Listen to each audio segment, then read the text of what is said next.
The house had been my refuge long before it became my battleground. When I first stepped onto the property, it was the backyard That post is crooked. convinced me to Realign sign it the now. papers without Yes, ma'am. hesitation. We're on it. And It watch the wasn't property line. extravagant or No manicured to excuses. perfection, but it felt private in a believe way this is few happening. suburban yards ever do. After all this The work. lot stretched deeper than most, sloping gently toward a line of mature oak trees that formed a natural border at the edge of the development. Their roots broke the surface in places, reminders that the land had existed long before the neighborhood, long before the HOA, and long before anyone Okay, thought pin they could located. redraw lines with Measuring to the paperwork and next one. confidence. The measurement survey confirms the provided fence is a over the closing was line. clear and precise. Steel pins marked the corners, driven deep into the earth decades earlier. The boundary lines were not suggestions or interpretations, they were fixed, recorded, and legally recognized. I trusted those markers the way one trusts gravity. They simply were. For the first year, life in the neighborhood was uneventful. The HOA existed in the background, a low hum of newsletters and reminders. Trash cans needed to be pulled in by sunset. Lawns could not exceed a certain height. Approved paint colors were listed in a tidy chart. None of it felt oppressive. I followed the rules without effort, not because I feared fines, but because compliance cost me nothing. I blended in, and invisibility suited me just fine. That sense of calm began to shift when the new HOA board president moved in. She purchased the corner house at the end of the street, a larger model with upgraded finishes and a wide backyard that bordered mine. From the beginning, she carried herself with unmistakable authority. It wasn't just confidence, it was entitlement, the quiet assumption that her preferences would become standards for everyone else. Within months of her arrival, the HOA's tone hardened. Enforcement notices became more frequent and more detailed. Rules that had once been loosely interpreted were suddenly applied with rigid precision. The neighborhood didn't change overnight, but the atmosphere did. Conversations grew cautious. Small frustrations were shared in whispers rather than complaints. The first sign of trouble appeared one early spring morning. I noticed a line of orange utility flags planted along the back edge of my yard. They formed a neat, deliberate row several feet inside what I knew to be my property. At first, I assumed it was routine. Utility companies marked lines occasionally, and the flags usually disappeared within days. They didn't. A week passed, then another. The flags remained, untouched by weather or workers. Then wooden stakes appeared, driven firmly into the ground and connected by bright construction string. The line cut across my yard with unsettling precision, slicing off a portion I had always considered unquestionably mine. I checked my survey again. I walked the boundary, locating the buried pins with a metal detector and my own memory. The line created by the stakes ignored every legal marker. It wasn't close. It wasn't ambiguous. It was wrong. Before I could take action, landscapers arrived next door. Their trucks lined the curb early one morning, engines idling while crews unloaded equipment. From my kitchen window, I watched them clear shrubs and level soil along the staked line. The work was efficient, professional, and clearly planned well in advance. The HOA president supervised from her patio, clipboard in hand. She moved with the assurance of someone who had already decided the outcome. By the end of the week, a new fence stood where the string had been. It was tall, clean, and expensive, planted squarely inside my backyard. When the dust settled, nearly a quarter of my usable yard was gone. Shock came before anger. I stood at the fence line, running my hand along the fresh wood, trying to reconcile what I was seeing with what I knew to be true.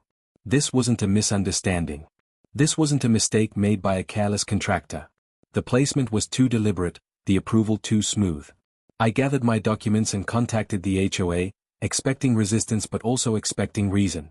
Instead, I received a notice. The letter cited updated boundary interpretations approved by the HOA board. It referenced architectural modifications and compliance confirmations. According to their records, the fence was authorized, and the boundary adjustment had been acknowledged. The language was confident, almost dismissive, as though the matter had already been settled. Confusion gave way to disbelief. I checked county records. No boundary adjustment had been filed. No subdivision changes existed. Legally, nothing had changed at all. Yet the HOA behaved as though reality itself had shifted. Follow-up notices warned against tampering with approved structures. Fines were mentioned casually, as if inevitable. The implication was clear: challenging the fence would mean challenging the HOA itself. That was the moment I understood the true nature of what had happened. The backyard wasn't taken by accident. It was taken because someone believed they could take it. The HOA wasn't enforcing rules, it was manufacturing authority. Standing there, staring at the fence that now divided what had once been whole, I felt a quiet certainty settle in. This was not a battle I could win quickly. Outrage would accomplish nothing. Loud objections would be buried in procedure and delay. If I wanted my land back, I would need patience. I would need restraint. And most of all, I would need time. What I didn't know yet was that the 2 years ahead would reshape not just the boundary of my yard, but the balance of power in the entire neighborhood. The weeks following the fence's construction settled into an uneasy routine. From the outside, nothing appeared amiss. Lawns were trimmed, cars were parked neatly in driveways, and the HOA newsletters continued their cheerful tone about community pride and shared responsibility. Yet for me, every glance into the backyard reinforced the same quiet violation. The fence stood as a physical reminder that something fundamental had been taken, not through force, but through process twisted just enough to appear legitimate. I began where logic dictated, by seeking clarity from official channels. County records were my first stop. The assessor's maps, zoning documents, and recorded plats all confirmed what I already knew. The boundary lines had not changed. No easements had been granted. No adjustments filed. On paper, the land beyond the fence was still mine. This confirmation brought a brief sense of relief, followed quickly by frustration. Legal reality and lived reality were no longer aligned. The HOA existed in the gap between them, asserting control not through law, but through repetition and confidence.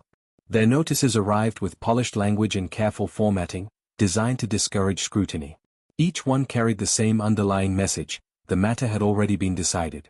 I submitted a formal dispute, attaching copies of my survey, closing documents, and county maps. The response took weeks. When it came, it did not address the evidence. Instead, it reframed the issue. The HOA claimed its authority derived not from county records, but from internal governance standards and historical usage interpretations.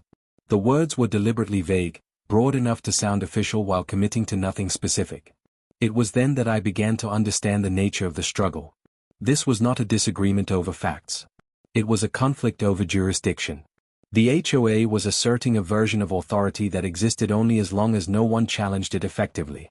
I hired a licensed surveyor to remove any remaining doubt. He spent an afternoon locating the original iron pins and verifying measurements.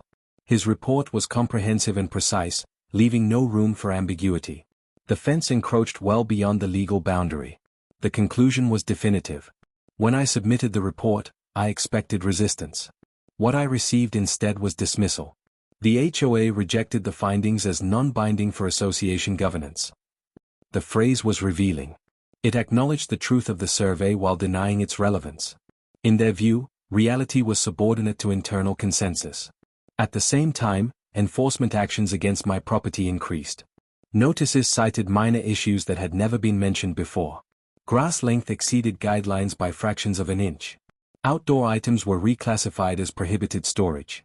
Even the color of a fence stain was questioned despite prior approval. Each infraction carried a modest fine, small enough to seem manageable on its own, but collectively exhausting. The pattern was unmistakable. Pressure replaced argument. The goal was not compliance, but fatigue. I paid the fines without protest. I corrected the violations promptly. Outwardly, I appeared cooperative, even resigned. Inside, resentment simmered, tempered by a growing sense of strategy. Every notice, every fine, every procedural misstep became another data point. During this period, I immersed myself in the HOA's governing documents.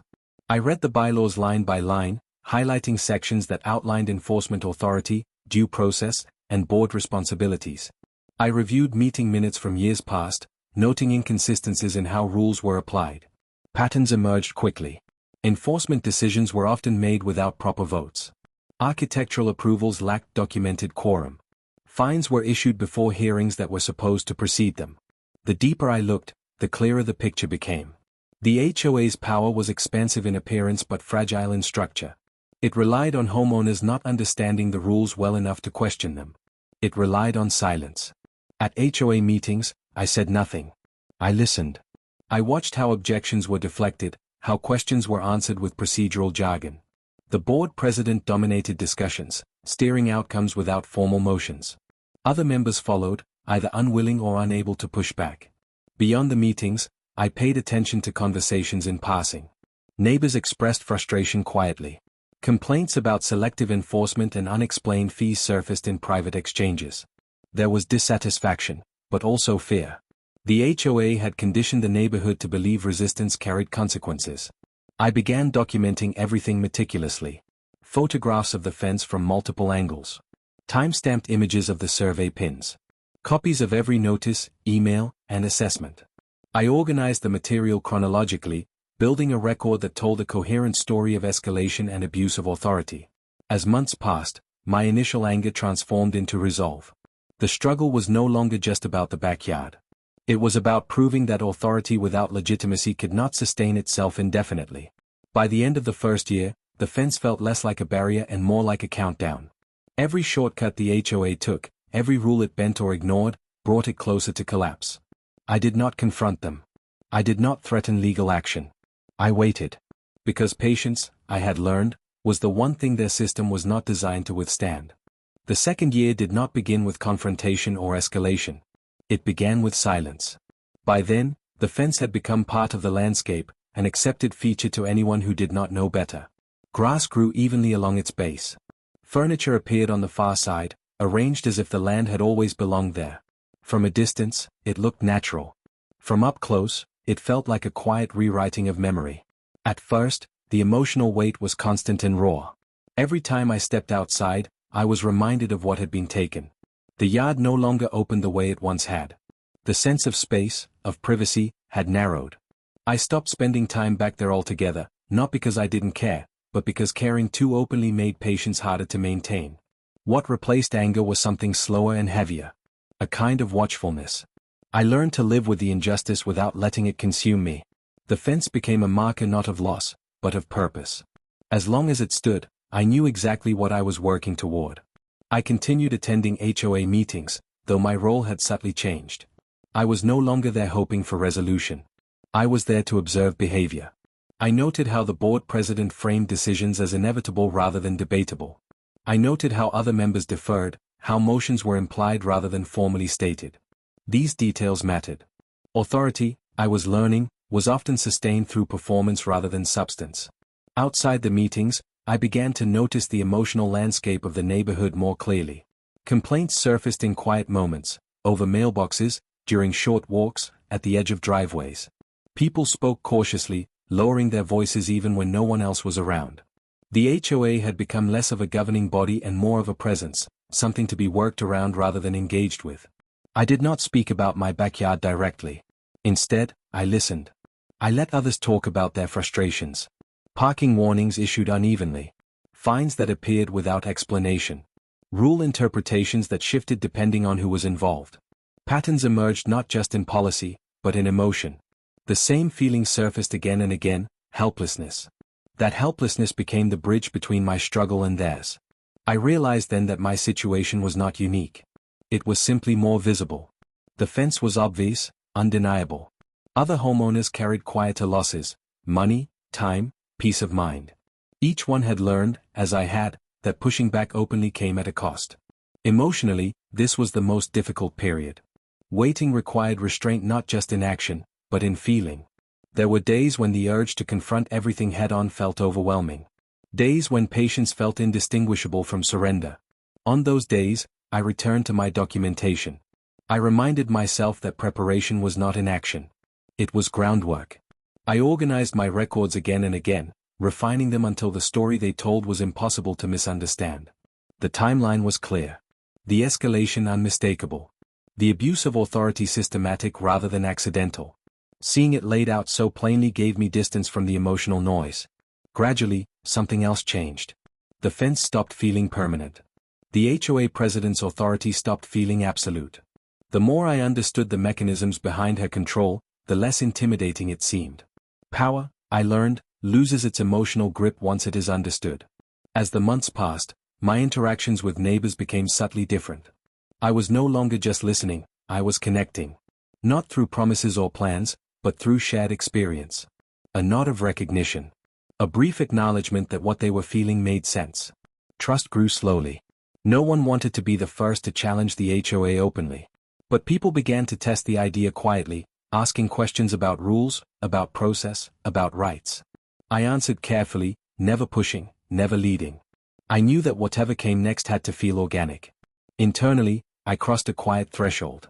The backyard was still missing, but it no longer defined the struggle. What defined it now was principle. The understanding that authority enforced through fear was not authority at all. By the end of the second year's first half, I felt something I hadn't felt since before the fence appeared. Control. Not over the situation, but over myself. The anger had burned down to something steady and focused. The fence still stood. The HOA still ruled. But beneath the surface, the emotional balance had shifted. I was no longer alone in noticing the cracks. And cracks, once seen, have a way of spreading. The shift from observation to action did not arrive with a single decisive moment. It unfolded gradually, almost invisibly, as pressure accumulated beneath the surface of the neighborhood. By the time anyone noticed, the tension had already taken root. What changed first was my posture. I remained calm, compliant, and outwardly unremarkable, but I was no longer passive. Every interaction with the HOA became intentional. Every notice, every email, every procedural step was treated not as harassment, but as evidence. The more confidently the board acted, the more material it produced. I revisited the bylaws with fresh focus, this time not as a student, but as a strategist. Certain provisions stood out now, clauses that had once seemed insignificant. Requirements for quorum. Mandates for notice periods. Limitations on enforcement authority. Buried among them were safeguards designed to protect homeowners, safeguards that only mattered if someone invoked them properly. At the same time, the HOA's behavior grew more erratic. Enforcement intensified across the neighborhood. Rules were applied unevenly, exceptions granted to some and denied to others without explanation. The board president's control became more visible, more centralized. Meetings felt shorter, decisions faster, objections brushed aside with rehearsed confidence. People noticed. Conversations changed tone. Where there had once been quiet resignation, there was now irritation. Homeowners began comparing notices, fines, and warnings. Discrepancies became harder to ignore. The sense of isolation that had kept everyone compliant began to erode. I did not position myself as a leader. That would have drawn attention too soon. Instead, I positioned myself as a resource. When neighbors asked questions, I pointed them back to the bylaws. When they expressed frustration, I acknowledged it without inflaming it. Slowly, the idea took hold that the HOA's authority might not be as absolute as it appeared. The fence remained the unspoken symbol of everything wrong. Even those who had never questioned the HOA before understood, instinctively, that property lines were not matters of opinion. Its presence made the abstract tangible. The first public challenge came not from confrontation, but from process. A formal request was submitted, citing specific bylaw provisions that required transparency in enforcement actions. The request was modest in scope, framed as a desire for clarity rather than accusation. It was signed by multiple homeowners. The board's response was defensive. Timelines were delayed.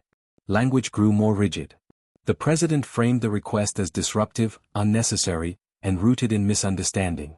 Yet the very act of responding publicly altered the dynamic. Authority that must explain itself is already under strain. At the next HOA meeting, attendance doubled. Chairs filled quickly.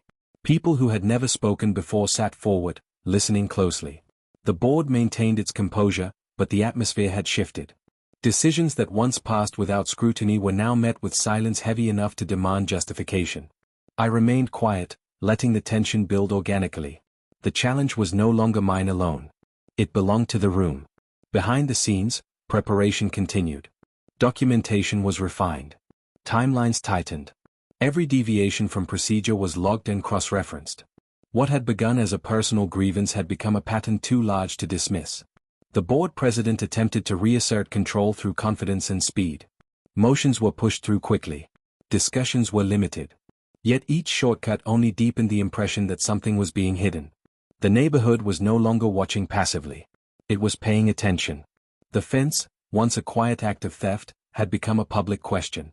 And questions, once asked openly, cannot be forced back into silence. By the end of the meeting, nothing had been resolved. But something far more important had occurred. The HOA's authority had been challenged not with anger, but with structure. The tension did not dissipate afterward. It lingered, followed people home, crept into conversations and emails. The board's decisions were no longer taken at face value. Trust, once eroded, does not return easily. The fence still stood at the edge of my yard. But now it stood under scrutiny. And scrutiny, unlike anger, is patient. The tension that followed the public challenge did not erupt immediately. Instead, it deepened, settling into the neighborhood like a pressure system that refused to move on. The HOA board continued to function, notices continued to circulate, and meetings continued to be scheduled, but the certainty that once anchored every decision was gone. In its place was something far more dangerous for those in power: doubt. The revelation did not arrive as a dramatic confession or a sudden exposure. It emerged quietly, through documents that were never meant to be read together. What had once looked like isolated procedural shortcuts began to align into a larger pattern, one that even the board could no longer fully control. The first crack appeared in the HOA's own records. During a routine review prompted by the transparency request, discrepancies surfaced between approved actions and documented votes. Certain enforcement decisions, including the authorization of the fence, lacked formal approval entries. Quorum requirements had been assumed rather than confirmed. Dates did not line up. What had been presented as collective agreement increasingly resembled unilateral action. At the same time, financial summaries raised subtle but troubling questions. Enforcement-related income had grown disproportionately over the past 2 years. Fines were no longer corrective measures, they had become a revenue stream. This alone was not illegal, but combined with selective enforcement and missing procedural safeguards, it suggested motive rather than coincidence. The true revelation came when the HOA's legal counsel requested clarification on the boundary issue. In preparing a response, the board was forced to confront a fact it had long avoided. No legal authority existed for the HOA to redefine property lines. Internal approvals, no matter how confidently asserted, carried no weight against recorded deeds. This realization shifted the narrative instantly. What had been framed as a governance dispute was now a liability. Behind closed doors, the board scrambled to reframe past decisions. Language softened. Notices were revised. References to boundary clarifications quietly disappeared from communications. But records have memory, and revisions only highlighted what had come before. Word spread quickly, not through gossip, but through correction. Homeowners who requested documentation received partial disclosures that contradicted earlier statements. Emails forwarded themselves. Comparisons were made. The story assembled itself without a central narrator. The fence became the focal point of everything the HOA could no longer explain. Its approval trail was incomplete. Its placement indefensible. Its existence, once unquestioned, now demanded justification that no one could provide.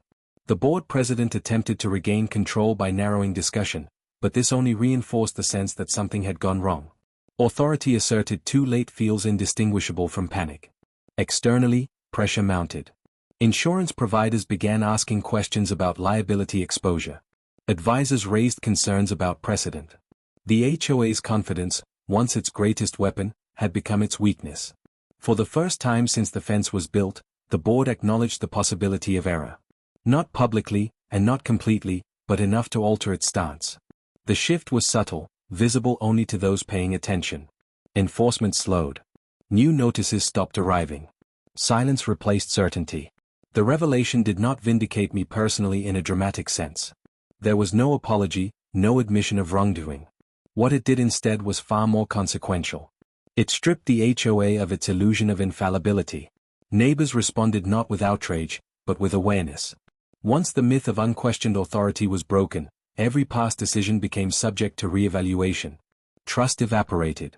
The fence still stood, but it no longer felt permanent. It had transformed from a symbol of theft into a symbol of exposure. The unexpected truth was not simply that the HOA had overstepped. It was that its power had always depended on no one looking too closely. Now, everyone was looking. The end did not arrive with spectacle. There were no dramatic announcements, no final meetings filled with confrontation, no public reckoning that satisfied a hunger for revenge. Instead, the resolution unfolded the same way the conflict had begun, quietly, through process, documentation, and the steady correction of what had been distorted. The first visible change was administrative. Enforcement notices slowed to a stop, then ceased altogether. Communication from the HOA became cautious, measured, stripped of the authoritative tone that once defined it. Language that had previously implied certainty now leaned heavily on review, consultation, and reassessment. The shift was subtle but unmistakable. Power had begun to retreat. Soon after, the board announced a restructuring review. The announcement framed it as routine governance improvement, but no one in the neighborhood misunderstood its significance. Resignations followed, offered quietly and without explanation. Board members who had once deferred so readily to the president now distanced themselves from past decisions. Responsibility diffused itself, leaving no single figure willing to stand at the center of what had gone wrong. The fence could not survive that transition. Once legal counsel formally acknowledged the boundary issue as an encroachment rather than a clarification, the matter became unavoidable. Liability outweighed pride. What had been defended so aggressively now required removal to mitigate risk. Notices were issued, careful in wording, presenting the correction as a mutual resolution rather than an admission of fault. One morning, crews arrived without ceremony. There were no neighbors gathered to watch, no sense of triumph in the air. The fence came down piece by piece, its clean lines reduced to stacked panels and exposed posts. Beneath it, the soil showed the marks of disruption, compressed earth, broken roots, traces of a presence that had never belonged there. As the space opened again, the yard felt unfamiliar, almost larger than memory allowed. Not because it had changed, but because absence had distorted perception. Seeing it restored carried a quiet weight, heavier than anger ever had.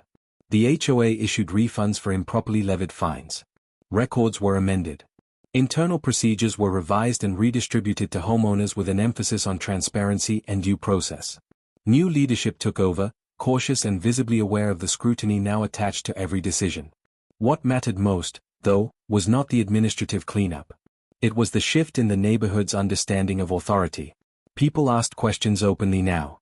Meetings slowed. Decisions required explanation. The HOA still existed, but it no longer operated in shadow. The former president withdrew from community life. Her influence dissolved without confrontation, without acknowledgement. Authority built on intimidation rarely survives exposure. Once its foundation is questioned, it collapses under its own weight. For me, the resolution was never about watching someone fall. It was about reclaiming what had been taken without allowing the process to change who I was. The 2 years of waiting had demanded restraint, patience, and an uncomfortable level of trust in outcomes that could not be forced. Restoring the backyard was the final step, but not the most meaningful one. New plantings replaced what had been lost. The oak trees at the edge of the property stood unchanged, silent witnesses to the entire ordeal. The land looked the same as it always had, yet it carried a different significance now. The moral clarity of the experience revealed itself slowly. Power that operates without legitimacy depends on silence. It survives because people believe resistance is futile or costly. But silence, once broken carefully and collectively, exposes how fragile that power truly is. I returned to a kind of invisibility, but it was no longer imposed. It was chosen. The need to document, observe, and prepare faded as fairness returned to routine. Life in the neighborhood resumed its ordinary rhythms, this time grounded in awareness rather than assumption. The fence was gone. The land was whole again. But the most important boundary had shifted somewhere less visible. Authority, I learned, is not defined by titles, notices, or confidence. It is defined by accountability. And when accountability is restored, even quietly, justice has a way of following. What was taken was returned. What was revealed could not be hidden again. That was the true resolution.